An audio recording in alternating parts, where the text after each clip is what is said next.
สวัสดีครับคลิปนี้แชร์วิธี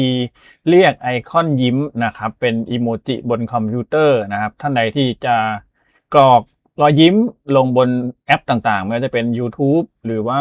แอป Word ก็ได้นะครับสามารถที่จะกด Windows แล้วก็เซมิโคลอนตรงนี้ได้เลยนะครับ Windows ตรงนี้แล้วก็เซมิโคลอนตรงวอลแหวนนะครับคุณก็จะเห็นไอคอนแบบเนี้ยโผล่ขึ้นมานะครับตรงนี้นะทุกที่เลยนะครับ ลองดูผมจะกดบน Microsoft Word นะ Windows Semicolon ก็จะมีไอคอนแบบนี้ขึ้นมาให้แทรกใน Microsoft Word นะครับ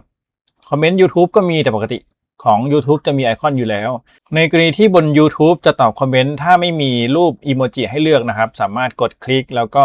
Windows Semicolon แบบนี้เขาก็จะมีรูปรอยยิ้มขึ้นมาให้เลือกนะครับเช่นเดียวกันแอปอื่นๆแม้แต่โปรแกรม Text นะครับตัวเนี้ยก็สามารถกดได้ Windows Semicolon หรือ Windows Word นี่แหละครับแต่ต้องเป็นภาษาอังกฤษนะก็จะมี Dialog ขึ้นมาให้เลือกรูปต่างๆนะครับก็แบบนี้เลยง่ายๆนะครับ